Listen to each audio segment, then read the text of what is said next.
A família Perron jamais imaginou que os eventos que viveriam se tornariam conhecidos no mundo inteiro, muito menos que seriam adaptados no filme Invocação do Mal.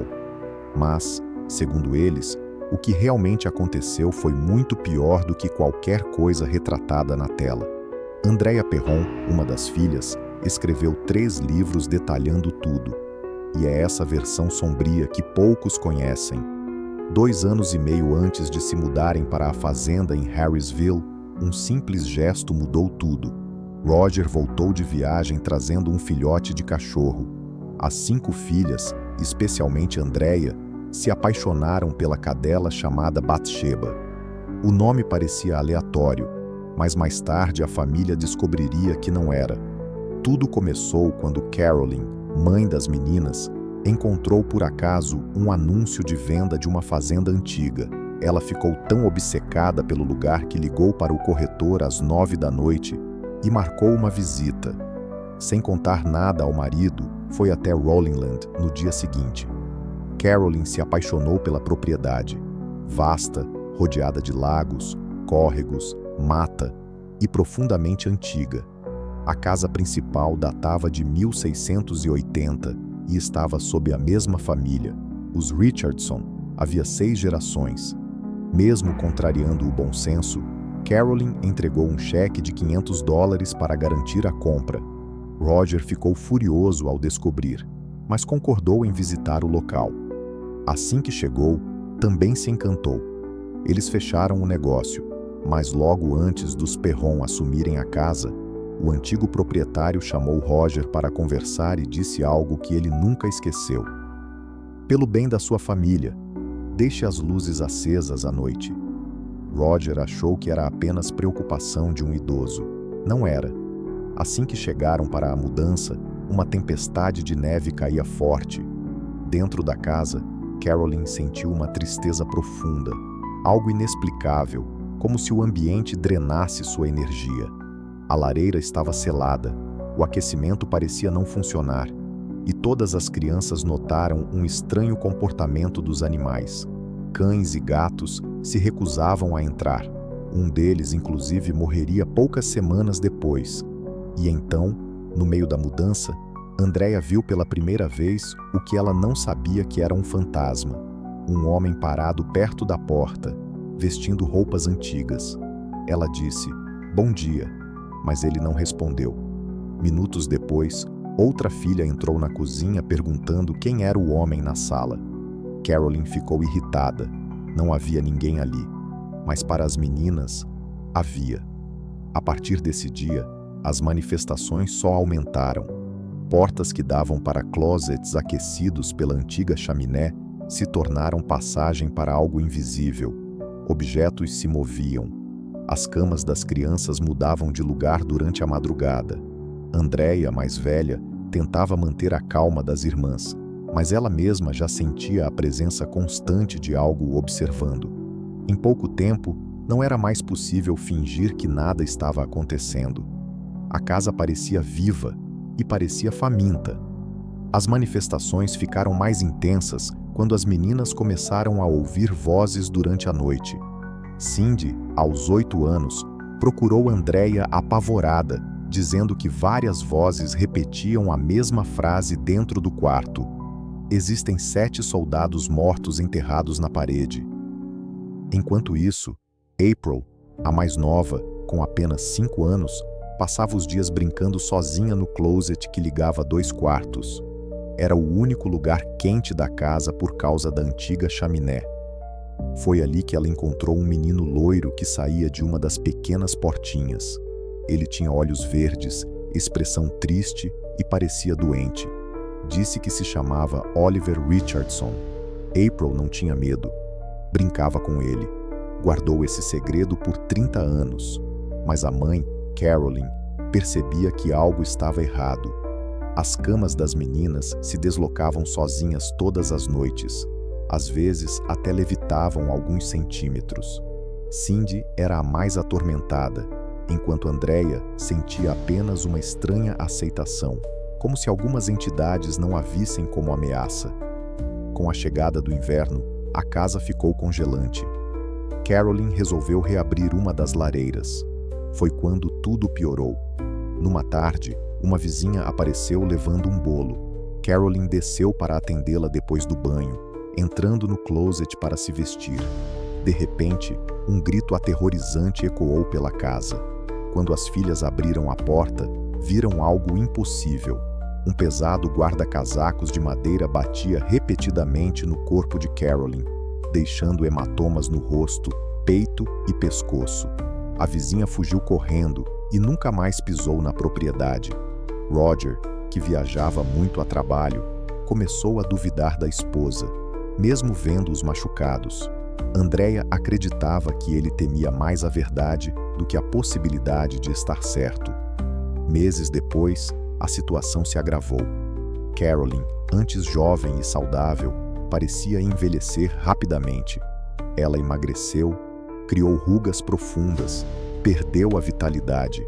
Sua voz mudou, passou a falar um inglês arcaico, como se estivesse ligada a outra época. A casa estava drenando sua energia. Pesquisando, ela descobriu a história de uma mulher da região associada à propriedade. Bathsheba, o mesmo nome da cadela da família. Uma mulher acusada de matar um bebê com uma agulha no crânio, julgada e rejeitada pela comunidade como bruxa. Ninguém sabia se era culpada. A lenda cresceu, mas segundo a família Perron, Bathsheba não era a entidade mais perigosa da casa. Havia algo pior, algo que observava Carolyn enquanto ela dormia. Numa madrugada, Carolyn acordou paralisada. À beira da cama, uma mulher se aproximava. Seu pescoço estava rompido, a cabeça pendia para o lado, como se tivesse sido enforcada. Os olhos eram completamente pretos, dentes amarelados, o corpo contorcido. Ela avançou. Quando Carolyn tentou acordar Roger, ele não se mexia, como se estivesse morto. A entidade desapareceu, mas deixou marcas profundas nas costas dele, como garras queimadas na pele.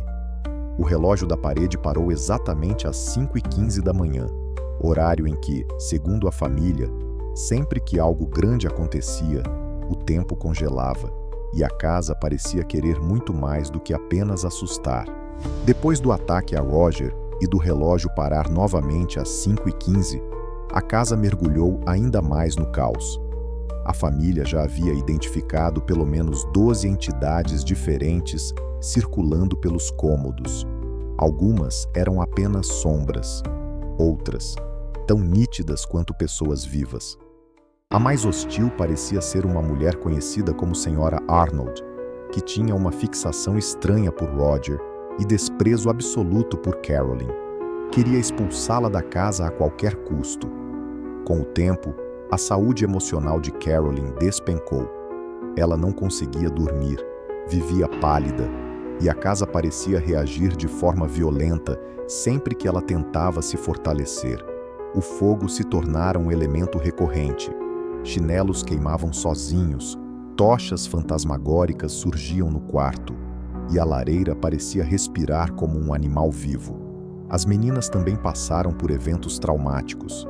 Cindy quase morreu após uma noite em que Cristina, dormindo, parecia ter algo se movendo debaixo da pele, como se algo tentasse sair de dentro dela. Quando Roger a encontrou, seus olhos estavam completamente pretos e seu corpo parecia envelhecido. Ela voltou ao normal horas depois, fraca e drenada.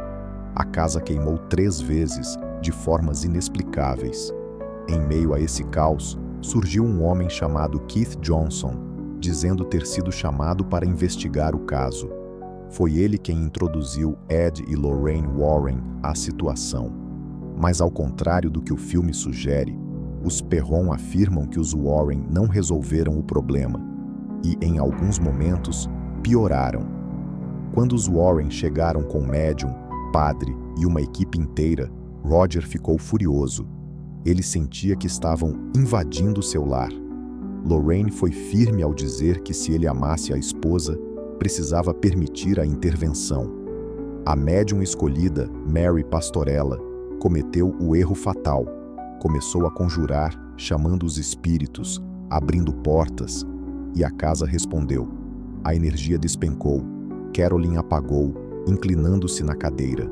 A mesa pesada do centro da sala levitou alguns centímetros e então despencou no chão com força suficiente para marcar o piso.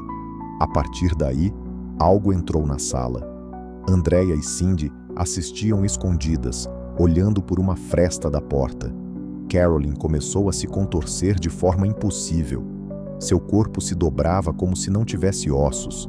Gemidos horríveis saíam de sua boca, mas a voz que respondeu às perguntas da médium não era humana, era gutural, grave, antiga.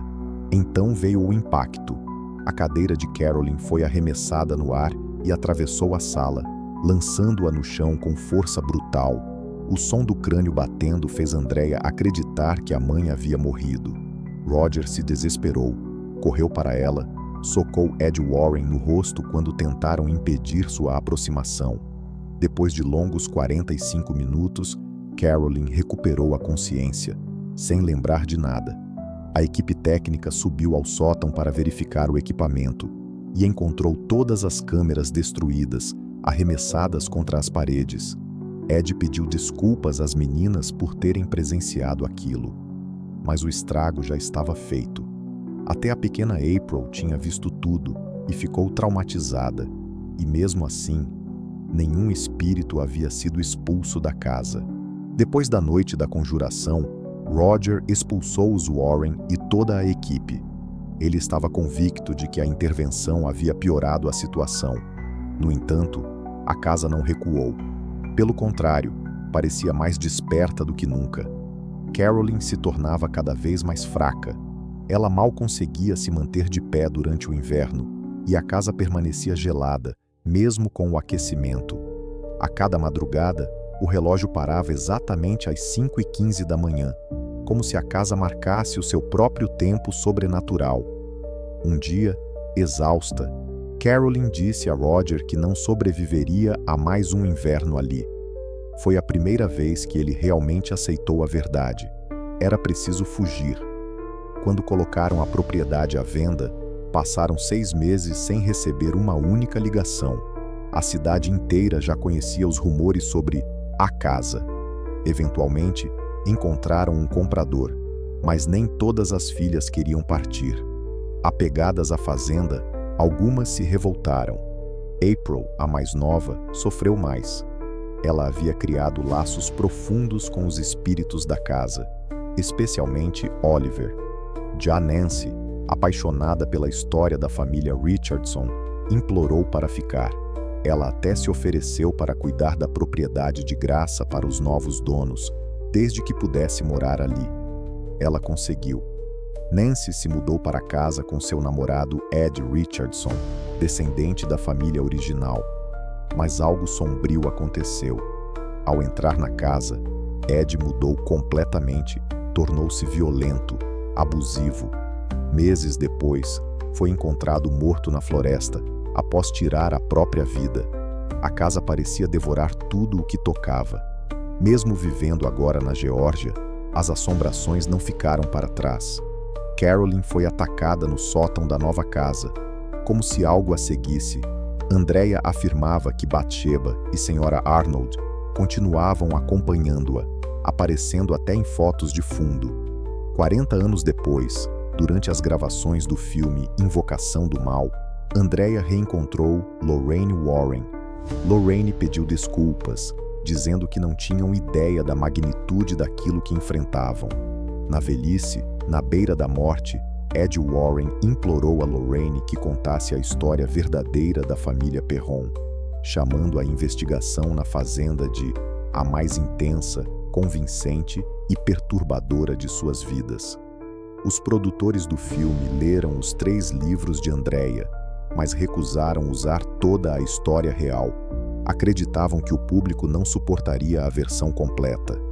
Em 2021, Andrea, Nancy e Roger voltaram à fazenda para uma investigação paranormal transmitida ao vivo. Durante o uso de uma Spirit Box, ouviram vozes chamando os nomes deles. E segundo Andrea, até April, falecida em 2017, se manifestou dizendo estar bem. Espíritos disseram sentir falta da família, que a casa ainda os esperava. E talvez o mais assustador não seja a casa ter sido um portal, mas sim o fato de que, segundo Andrea, alguns dos espíritos viam eles como os fantasmas, não o contrário. O passado, o presente e o futuro coexistiam ali, e ainda coexistem.